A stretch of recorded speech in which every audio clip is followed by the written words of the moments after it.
Stephanie, as you know, we are deep into ecological overshoot. Yes, and with many impacts: climate disruption, freshwater depletion, proliferation of plastic and other toxins, and rapid species extinction, to name a few.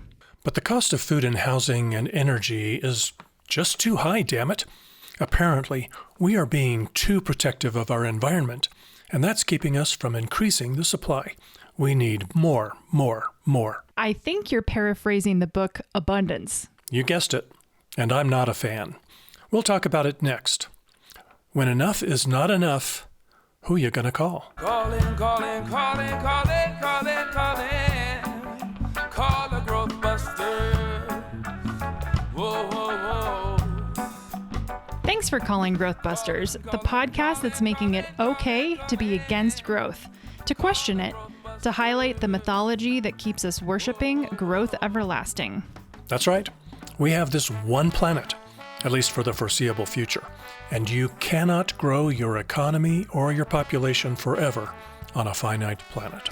I'm Stephanie Gardner, GrowthBusters board member and sustainable energy advocate. Check out growthbusters.org and find GrowthBusters on YouTube, Facebook, groups.io, and Blue Sky.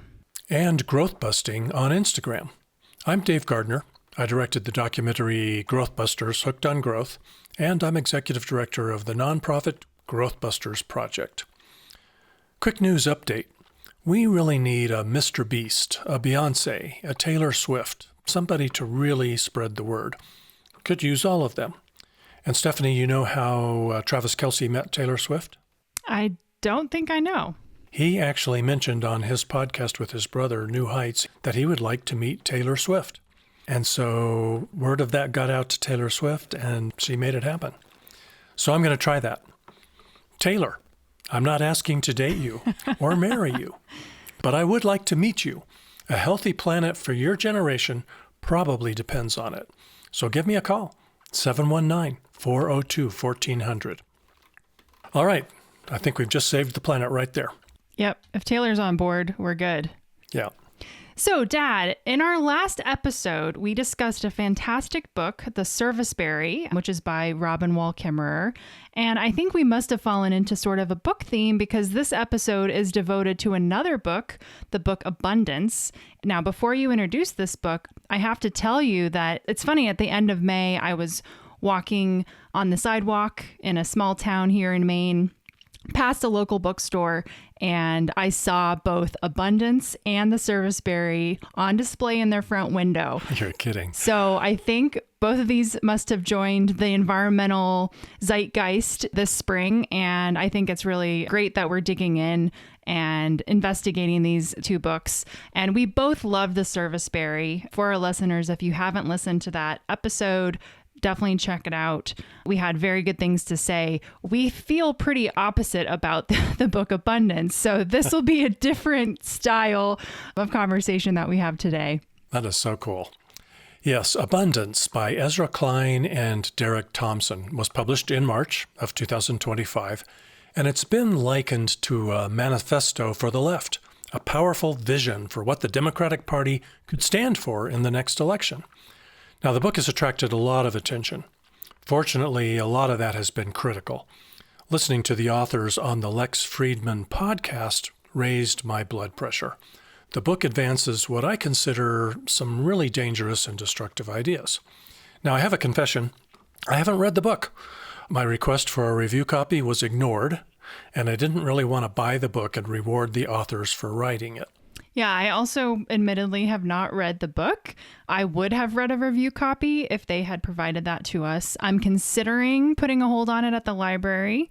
We'll see if I decide to read it. And maybe our listeners have or haven't read it. We'll be curious to hear back from folks if they've read it and what they think as well. But I do think we've done a good job at reading a lot of the critiques out there and listening to some of the podcasts featuring Ezra and Derek. So hopefully we can do a good job of teasing apart what the book's about and what they're missing.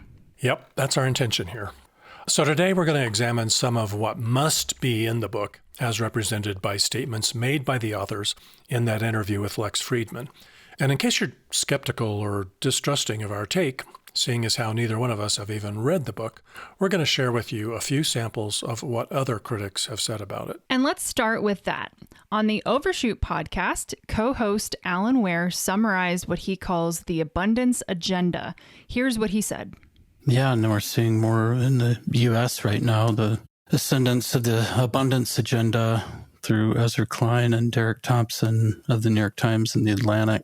And I've been hearing some Democrats call themselves abundance liberals. So I think this represents a real frontier of growth in the party, of where they're pushing it in terms of deregulating, making it so America can build again, getting rid of meddlesome environmental regulations, maybe the Endangered Species Act, which has stopped a lot of development at different times, getting rid of local power to stand in the way of national growth projects, trying to keep growth alive through changing the rules of the game. That was in the July 8th, 2025 episode of Overshoot. The episode title was The Elite's Fixation with Low Birth Rates. Anyway, in that episode, co-hosts Alan Ware and Nandita Bajaj interviewed Samuel Miller MacDonald, a geographer and author of the book Progress, A History of Humanity's Worst Idea, which sounds like a very interesting book. We're going to have to read that. Yeah, maybe we should keep the book theme going. Maybe so.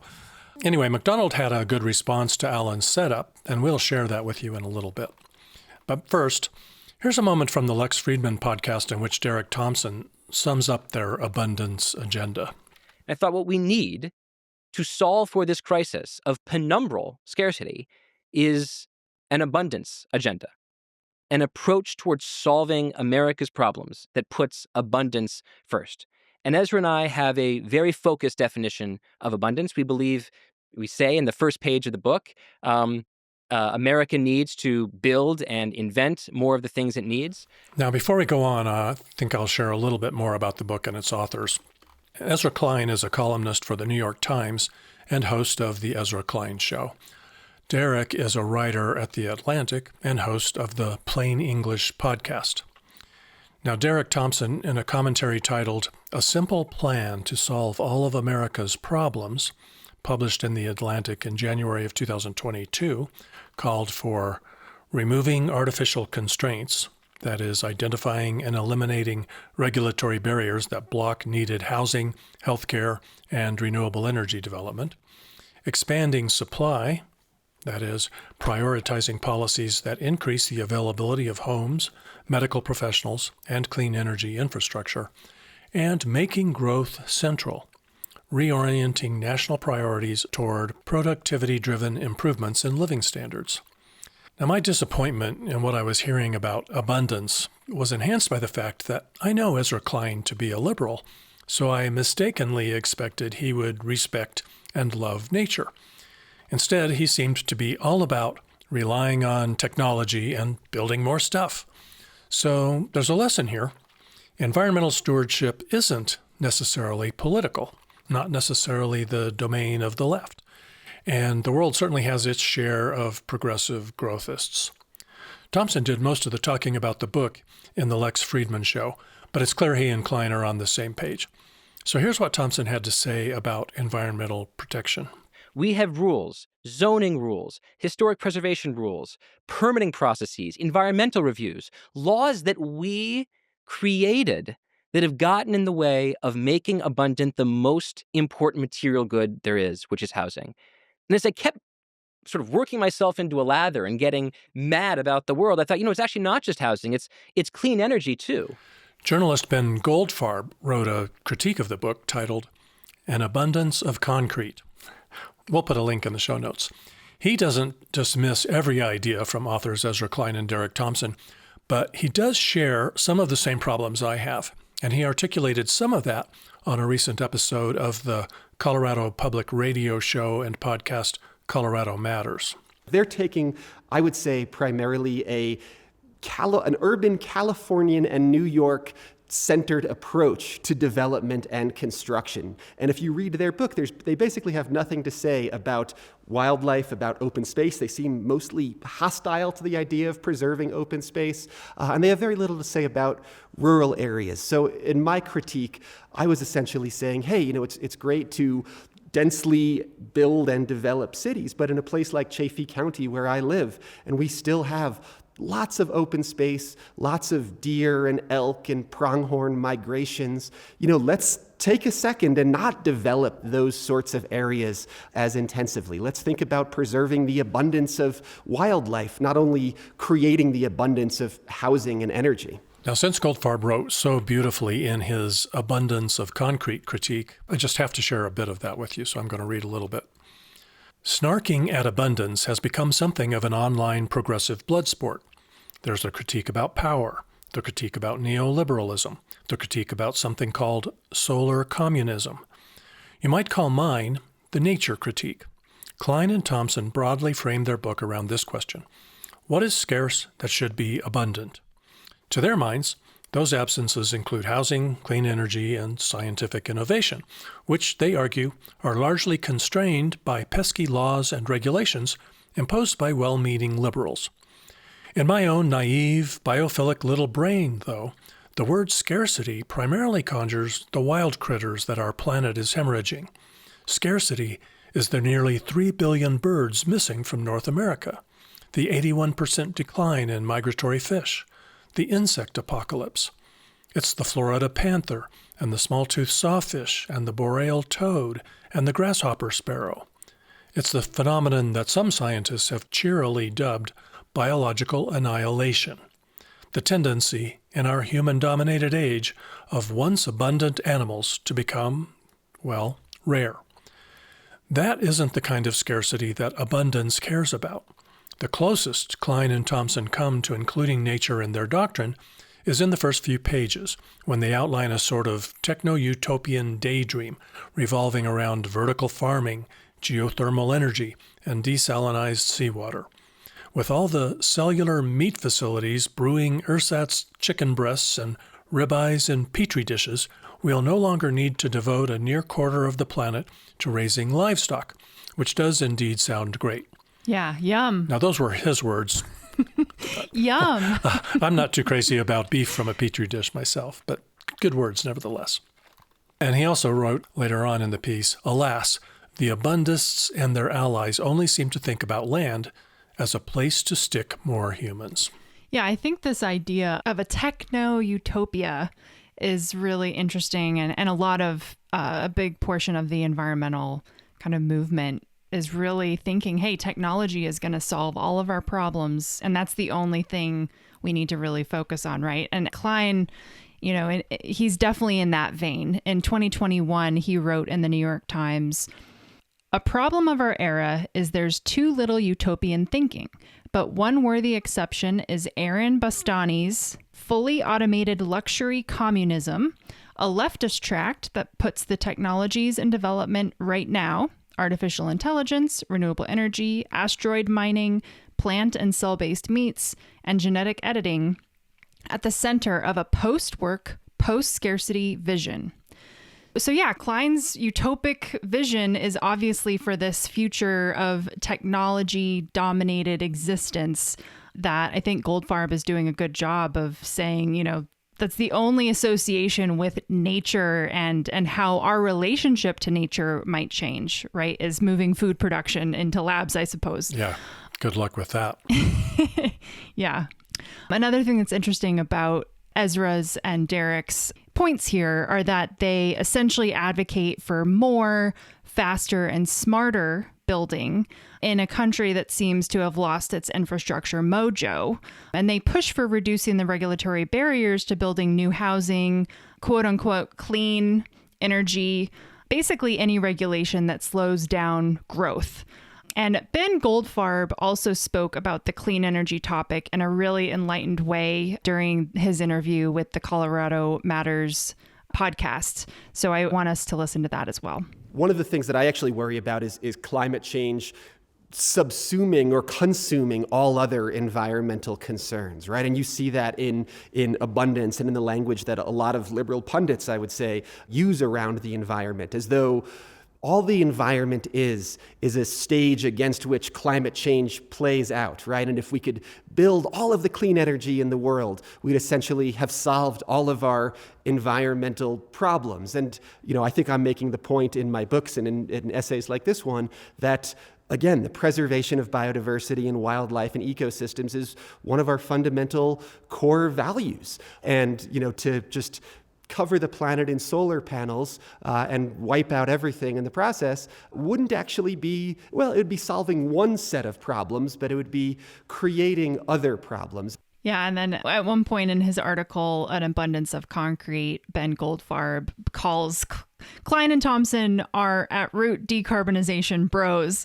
So bravo, Ben. I think you've done a good job at highlighting the lack of ecological overshoot literacy, specifically amongst Klein and Thompson, but I think it's something that we talk a lot about on our Growth Busters podcast as well. So the fact that Ben Goldfarb gets it is pretty cool. So let's hear more from Ezra Klein. And the key question our book is trying to refocus politics on is, how do we make more of what we need? How does the government either organize itself or organize markets to create more of what we need? Well, their primary answer to that is apparently a lot less regulation. Journalist Ben Goldfarb expressed his frustration about this anti-regulation stance. One of the claims that they make in that book essentially is that, we have too much regulation around building, right? We have the Endangered Species Act and the National Environmental Policy Act and, all kinds of codes and zoning restrictions that prevent us from creating housing and clean energy and so on. And, we need to peel back those environmental regulations. And one of the points I'm making in this piece is that those environmental regulations are the reasons that we still have wild animals at all on this densely developed, urbanized planet, and that to throw the baby out with the bathwater, I think, would be really problematic. He's right. I think anywhere there is regulation, that was probably created because something bad was happening that needed to be regulated. So I don't think we want to have rampant mad cow disease or salmonella poisoning because agriculture regulations are limiting the amount of food we could produce and we want more. But in fairness, I think Klein and Thompson are right that some regulation does need to go away. I'm going to call it red tape. Here's Ezra Klein explaining that, and then Derek Thompson underscoring it. But if you believe in government, then you have to make it possible for government to complete projects. You have to make it possible for the people who work for government to apply their own genius and initiative. It requires deregulation of the government itself. We don't just need to think about, deregulating the market. We need to think about deregulating government itself, getting the rules out of the way that keep government from achieving the democratic outcomes that it's trying to achieve. This is a world in which a department of government efficiency is a godsend. We should be absolutely obsessed with making government work well, especially if we're going to be the kind of liberals who believe that government is important in the first place. Yeah, I think we should definitely lean in on this because I think that there's a difference between red tape and efficiency and actually achieving the outcomes you want and removing regulations that actually are designed to protect the things we want. Clean air, clean water, preserved species on the planet. Efficiency of process is very different than, hey, let's get rid of all the regulations so that companies can just do whatever the heck they want. Developers can do whatever the heck they want. How is that actually fundamentally solving the problem is the question I would ask. Wow, well said. I don't think I have anything to add to that. Good point. So it's pretty clear that Klein and Thompson have no clue about the state of ecological overshoot we're in. That's why we're doing the Growth Busters podcast. That's why Taylor Swift needs to call me. That's why you need to share this. They observe that everyone is clamoring for more, and so they've written a prescription to get more. But that is a dead planet prescription. I think they're living behind locked elite neighborhood gates or inside well-guarded New York City high-rises. They're so disconnected from nature, from rural America, that they think we just need more and that there are no negative consequences. They have no idea that there are limits to growth and we're in ecological overshoot. The less you experience nature, the less you tend to value it. Well said, Dads. So you did promise earlier that we would share Samuel Miller MacDonald's comment about abundance in the Overshoot podcast. MacDonald wrote the book Progress, A History of Humanity's Worst Idea. This is one that we might add to our nightstand reading list. So here's a portion of MacDonald's commentary. Yeah, and I think part of this problem of the left not really being clear enough is that they don't see the abundance agenda as the enemies that they are. They see them as sort of, confused allies or, sort of soft opponents that we just have to convince otherwise or whatever, rather than being the front lines of a battle. And they're on the other side of that. And the abundance agenda is just a more palatable version of what I think the right is aiming for, which is a totally denuded world of forced labor and tiny elite. I mean, even their own solutions that they put in their book are these shoddy little boxes for people to live in. Like, they're not even pretending that this is good for people. It's just more. It's just quantity. I mean, the abundance just means more, right? It doesn't mean anything else than that. It's been frustrating not to see a more hostile response to that from the left. I think there have been some good exceptions. I think there have been some good responses, but it's unfortunate that the kind of benign looking branding of it is still tricking people into believing it's actually benign. Yeah, I really like how MacDonald highlights this concept of abundance. And I think it ties back to the serviceberry really well, because Robin Wall Kimmerer's definition of abundance is recognizing that we already have enough. And let's be grateful. Let's express gratitude for what we do have. Whereas Ezra Klein and Derek Thompson's idea of abundance is we need more. We're in scarcity now, and we want to get to abundance. Yep. So very, very different. I think after Robin Wall Kimmerer reads Abundance, if she does, she's going to want to fertilize the heck out of the natural world where she's living. We got to get more of this so that it's abundant. And her concept is, let's live in a way that what we have is abundant. What we have is enough. Very different. Very different. There's one other thought that the authors of Abundance express that I'd like to tease apart. In that clip that we just heard of Samuel MacDonald, he said, even their own solutions that they put in their book are these shoddy little boxes for people to live in. Like, they're not even pretending that this is good for people. It's just more. It's just quantity. Here's a moment from the Lex Friedman podcast that exemplifies this. How do we solve the housing problem? Is it just remove as much regulation as possible? Like, get out of the way? One thing we're trying to get liberals to have is a sense of political courage to stand up against this very visible NIMBYism and say, we represent interests that aren't necessarily visible at this city council meeting. We represent the larger interest of housing abundance.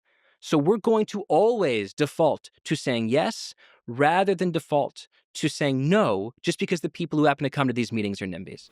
My take on this, Stephanie, I'd be interested in your opinion. We've expanded the scale of the human enterprise to where we're finally desperate to minimize our footprint. So desperate that we have to live on top of each other. That seems like that's the only way 8 billion plus can somehow not end up with a dead planet. We have to accept living in the shadow of a high-rise across the street, even if we chose to purchase a home in a neighborhood where there aren't high-rises, where our garden gets sun all day. There are cases where being a NIMBY, which is not in my backyard, is pretty hard to defend, even shameful, like opposing affordable housing in a well-to-do neighborhood just because it's going to hurt your property value or force you to see the riffraff. But people like Klein and Thompson are promoting the rise of the YIMBY movement, yes, in my backyard. We're seeing more and more shaming of anyone who opposes high-density residential development, even if it's where zoning assured them of low density and no high-rises. And it's come to that. We're finally such a huge, dare I say it, plague on the planet that we have no choice. We have to accept diminished quality of life in order to avoid having a dead planet. And I'm thinking, shouldn't we at least simultaneously be advancing a long-term view that maybe one solution is to stop growing our population? Yeah, and I think that I was brought up in a style of, environmental education that was very, quite mainstream. And this concept of density and more transit was really hammered home, and this idea of smart growth around urban centers. And I think a lot of liberals agree, but it assumes that the population is growing forever and all these people have to live somewhere, and density is much better than sprawl. So I do see that side of the coin. If we are going to keep growing, it's better to be dense than to just pave over every square inch of nature, right? But I think it's totally valid. The whole NIMBY thing is totally valid. If you have the privilege to buy a house and it's in a quiet neighborhood, you have acreage, you can bike somewhere without being run over, you can go hiking on trails. And if all of a sudden there's all this development that starts to change the character of that and make it harder to bike safely or get to work, there's more traffic, maybe there's litter on the ground, all the things, all the negative things that come with development, higher taxes. I mean, we talk a lot about a lot of the downsides to growth. Like, I think it's perfectly reasonable to not want your environment to change, and that it has to just be YIMBYism of like, yes, we're just going to keep growing and growing and growing in all these places. Yeah. So I see both sides. Yeah, well, I think you make some good points. If we're going to keep growing, then you're going to have to give up some of your rights, some of your freedoms. And I think it wasn't too many episodes ago where we talked a little bit about how you do have to give up freedoms the bigger the scale of your population becomes. And so that's one. And, I'll say this to Ezra Klein. Ezra, so you're advocating everybody has to give up their right to not be in the shadow of a skyscraper. Next, you're going to have to give up your right to get on an airplane. What's the difference? We could make a long list of the things we have to give up because we just can't help but keep growing. Golf courses, goodbye. Going four-wheeling, that's history. Professional sporting events with, 50,000 people in a stadium that flew from all over the country, let's ban that. You can just keep on going forever. Down the list for sure. Well, let's wrap this up with the final paragraph from Ben Goldfarb's Abundance of Concrete Critique. He wrote, "Nature, much as we want it to, doesn't magically protect itself. To get from techno-utopia to the rewilded Xanadu on the cover of Abundance, you mostly need more of the things that Klein and Thompson profess to hate. More rules, more process, more lawsuits blocking developers from bulldozing fragile ecosystems. So what the hell? Let's compel contractors to use bird-safe glass on all those glittering new skyscrapers. Pass zoning codes that stymie development in wildlife migration corridors. And make sure that our new high-speed rail lines come with animal bridges, whether or not they raise costs and slow construction. Klein and Thompson might call this stuff excessive seasoning on the political everything bagel. But without it, true abundance is becoming pretty damn scarce." I'm not ready to give up. It almost sounds like Goldfarb's ready to throw in the towel. Yeah, this is tricky. And it's a little frightening, or a lot frightening, that if this is the mantle that the Democratic Party takes up, this abundance agenda, that is game over. That is guaranteed dead planet. And it's scary. Yeah, although it's really just it's a pretty big step, but it's really just a step in the direction they already are. We know that both sides of the political spectrum are pretty growth addicted and haven't begun to embrace limits to growth and degrowth and the things that they really ought to be embracing. Yeah, and the other thing I would say is that, unfortunately, Ezra Klein and Derek Thompson are getting what they want, right? A lot of the regulations now are being stripped back. A lot of the EPA's authority is being stripped back as we speak. So we'll see what kind of world we end up living in as a result of that. And part of it is almost deserved. I really do think that a lot of bureaucrats, kind of just got carried away and piled layer upon layer of process upon all this stuff. And if they hadn't done that, maybe there wouldn't be such a big backlash to the regulation that we're seeing today. Yeah, and I wonder how Ezra and Derek feel about all of our scientists being fired by the government. Is that what they intended for Doge? I mean, they were like, we need a Department of Government Efficiency. That's great. But there's a huge difference between firing literally all of your experts and improving the process. Yeah, I don't see much innovation coming down the pipeline now. So true. So I just want to put a period on the end of this by noting that the flaws of Klein and Thompson's brand of abundance go way beyond ignoring nature. They involve ignorance or denial of limits to growth. Yes, let's make government more efficient, but let's not render it ineffective. Let's discourage the adoptance of their abundance agenda by any political party. It's well past time for an enough agenda. Well said. So yeah, I think I'll be curious to hear if our listeners have read this book. If you have read it, write to us. Let us know what you thought of the book. We'd be really curious to hear how this controversial book has been received by the listeners of the Growth Busters podcast. Yeah, and we'll share that on a future episode. We love to share listener feedback. Yeah, we'll remind you how you can get in touch with us after our next segment here, which is geared toward listener feedback.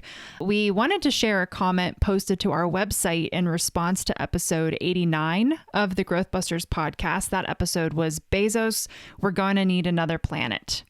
And that was an older episode, and I think we just missed the comment. So sorry. Didn't notice we had it. Yeah, sorry to not bring it up. I'll respond to it in the podcast today now, but I'll also post my comment on the page so if other folks can see that and maybe even chime into the conversation there too. And it really is relevant, actually, to the conversation we're having today about abundance because it addresses regulation. It is very well written. It's a little long, but stick with us because I think you'll want to hear what our listener, Gaia Barichetti, has to say. Dad, do you mind reading it? I'll be glad to. Hi, longtime listener here. I wanted to weigh in on the topic of regulation because I think that Stephanie has a naive view of it. I live in the EU, and we definitely do have too much regulation. It's making a lot of people frustrated and miserable. Contrary to what she says, regulation can be the enemy of sustainability. Of course, you do need rules. No society has no rules. But there are several problems with an excess of regulation, which I'll try to summarize here. People lose autonomy over their own lives. When you have to ask permission for everything, you cannot make your own choices, and powerful bureaucrats, private companies, and politicians have more power over yourself than you do.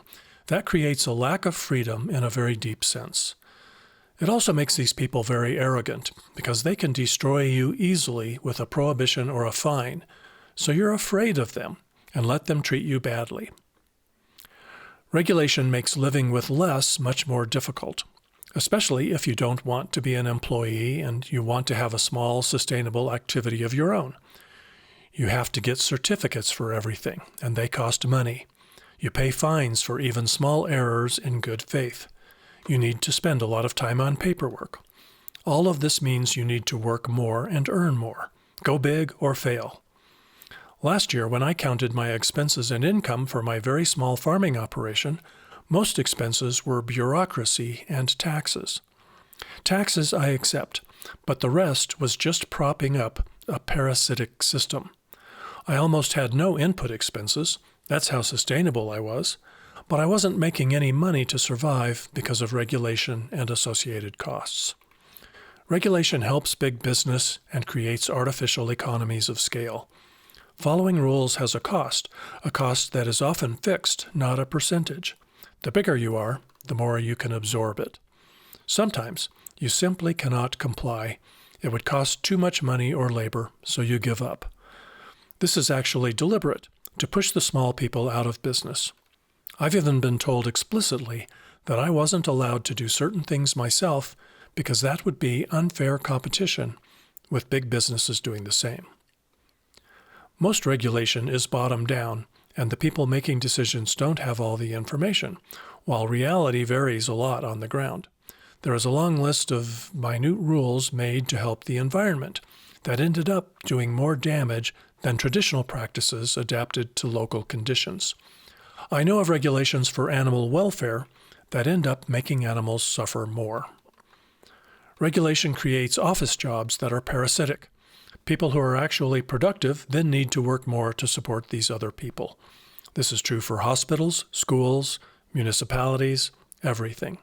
So you need to spend more on, say, healthcare, because you have to pay people in offices doing useless paperwork while the actual doctors are too few and overworked. All of this comes from personal experience. You don't know how bad it is until you find yourself in this situation. Regulations sound very good on paper until you are the one who has to follow them in practice. Like I said, some rules are necessary and good, but there's too many of them. I'll give you a very small example for a U.S. audience. Eggs. Eggs are expensive, as they should be, because food shouldn't be too cheap. But people also need to eat. There's a solution. Keep hens at home. But many regulations prohibit it. It'd be fair to have inspectors making sure you're not keeping animals in unsanitary or cruel conditions, sure. But why are we prohibiting it outright? So that the big awful chicken factories keep making money and keep being your only choice for food? You try making your own, they shut you down. Not the best example, but you get the idea. The growth of bureaucracy is one of the bad types of growth we need to push back against. Thanks for reading, Gaia. Really, really great comment to read on our abundance review podcast, because so much of what she's talking about is absolutely relevant to what we've been discussing so far. Sure, yeah. So thanks, Gaia, for your comment. Sorry again that it's taken so long to get a reply. I have drafted my reply that I'll post on the episode page on the growthbusters.org website, and I'll read it here as well. Thanks for sharing your perspective and experience. The main point my co-host and dad, Dave, made in the podcast was that when there are a lot of people, you have to have regulations. And in a world full of people, regulations abound. Wouldn't it be nice if we had so few people we didn't have to bother with regulations? The point I wanted to emphasize, especially prescient as the environmental and other regulations in the United States are currently being stripped away at alarming speed, is that in our capitalist industrial world that is overpopulated, we need regulation. Regulation in theory is designed to prohibit undesirable behaviors that cause harm. Now, in practice, it's not that straightforward, and your personal experience is a perfect example of how nuanced it has to be to actually reduce undesirable behaviors and support desirable behaviors, like making it easy to raise hens for eggs on a small scale. I'm a huge advocate of curbing our population and getting back to a scale where much less regulation is needed. But in the meantime, I also advocate for implementing laws and policy that help encourage more of the good things we do want and less of the bad things we don't want. Very good. As we mentioned, we really love hearing from you, and we will share the most interesting feedback on our next episode. We'll probably hear from Gaia. So email your comments to podcast@growthbusters.org or write a comment at this episode's page on the Growthbusters website, and we'll try to keep a better eye on that. Or you can leave a voice message at 719-402-1400. We'd love to have your voice right here. If we're going to spread literacy about ecological overshoot and limits to growth, we need your help. Please share this episode with people you love or anyone who needs to learn about limits to growth. Kids, parents, any billionaires you happen to know, classmates at your high school or college reunion this summer. Let me elaborate a little bit on that. If you enjoy this podcast, that's great. We're very glad to have you. But we're going to fail in our mission of spreading overshoot literacy if you don't share this podcast with other people. We need a pandemic of awareness, and we need you to be a super spreader. That's how you become a growth buster. Click follow on this podcast in your podcast app so you don't miss an episode, and join the Growth Busters online community at groups.io.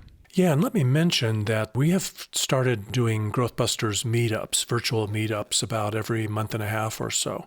It's a great chance to meet other people who feel the same way you do and to exchange ideas, and in some cases come up with some good ideas for initiatives.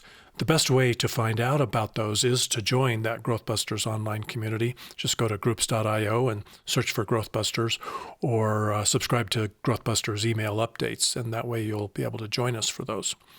And I want to thank Jake Fader and Carlos Jones for writing, producing, and singing the Growthbusters theme you're about to hear at the close of this podcast.